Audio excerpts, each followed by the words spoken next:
Maître Roy-Cloutier, les gens qui dénoncent actuellement sur Instagram le font sur la base suivante. Ils disent seulement que 3 plaintes sur 1000 se retrouvent dans un palais de justice. Est-ce que cette donnée-là est fondée? Il y a une définition très large de la notion d'agression sexuelle qui a été établie là, pour cette étude-là. De cette définition très large, il y a plusieurs personnes là, qui ont déclaré avoir été victimes d'une agression sexuelle au cours de leur vie. Ce qui est important de déterminer là-dedans, c'est que de ce nombre-là, une proportion très importante a mentionné ne pas avoir dénoncé ce geste-là à la police. Et l'explication qui est donnée par 71 de ces gens-là qui n'ont pas dénoncé, c'est qu'ils considéraient que le geste était trop anodin pour le dévoiler à la police. Comment est-ce qu'on peut reprocher au système judiciaire de ne pas avoir fait condamner des gens quand les agressions elles-mêmes n'ont pas été dénoncées aux autorités? Alors, c'est dans ce contexte-là qu'il y a peut-être une donnée faussée ou une interprétation qui est faussée, qui n'est pas celle que je constate au quotidien là, dans ma pratique comme procureur aux poursuites criminelles et pénales. Les dossiers qui sont judiciarisés, qui se trouvent donc devant les tribunaux, on obtient des condamnations dans plus ou moins 55 de ces cas-là. 55 de condamnation ne veut pas dire, en contrepartie, 45 de non-culpabilité. C'est exact, parce qu'il va y arriver des situations où, en cours de route, la victime qui s'est impliquée, pour laquelle il y a des accusations qui ont été déposées devant la cour, qui survient dans sa vie un événement qui fait en sorte qu'elle ne veut plus s'impliquer dans le processus judiciaire. Et en rencontrant la victime en comprenant ses explications, ça se peut que le poursuivant décide de retirer les accusations. Alors ça va faire partie du 45 Alors, c'est des exemples comme ça que je peux vous donner pour illustrer ce que peut représenter le 45 mais ce n'est pas 45 des cas où les victimes ne sont pas crues. C'est ça qui est important de retenir. Ça peut, pour certaines, être plus libérateur de le publier sur Instagram parce que c'est la plateforme qui est utilisée ces jours-ci. Une autre fois, ce sera une autre plateforme. Comment ça se passe? Est-ce que ça peut être aussi libérateur de rencontrer des policiers et de rencontrer une procureure comme vous? Moi, j'ai la ferme conviction, là, vraiment dans mon quotidien, dans mon travail, que le processus judiciaire et le système judiciaire est vraiment le véhicule à utiliser pour protéger la victime, pour l'encadrer, pour lui donner tout le support dont elle a besoin.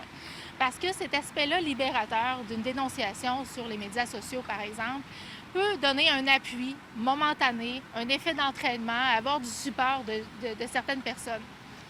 Mais en contrepartie, ce médium-là ne pourra pas lui donner toute la protection que le système judiciaire peut accorder. Par exemple, lorsque la personne est arrêtée par les policiers, des conditions de remise en liberté qui peuvent être mises pour limiter les contacts, pour protéger la victime.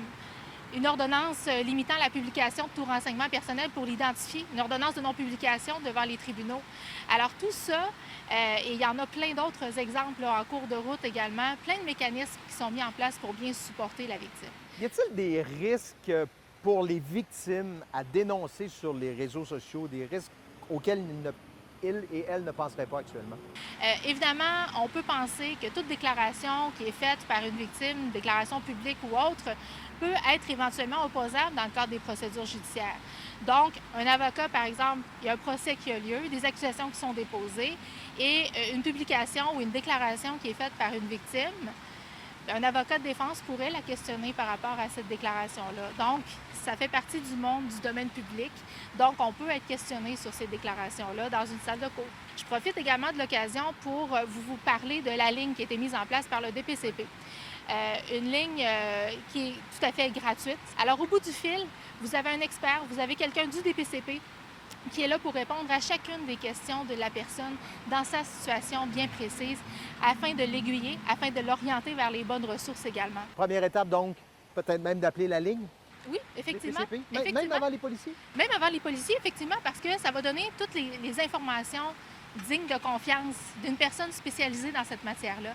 Alors, on fait appel à un expert pour répondre à nos questions. Bien, cette ligne-là, c'est la ligne d'experts pour justement bien accompagner et bien renseigner les victimes qui sont dans une période où elles hésitent avant de contacter les policiers ou de s'impliquer dans le processus. Et comme procureur de la Couronne, là, quand on tient un procès, qu'il y a une procédure et qu'il y a une victime qui témoigne, et de voir une victime sortir de la salle de cour, la tête bien haute et fière d'elle, là, ça n'a pas de prix. Et cette fierté-là, qu'il y ait une condamnation, qu'il y ait une peine, et peu importe l'issue du processus judiciaire, cette fierté-là, elle appartient à la victime et personne ne va pouvoir lui enlever. Maître Roy-Cloutier, merci. Ça me fait plaisir. Merci de m'avoir reçu.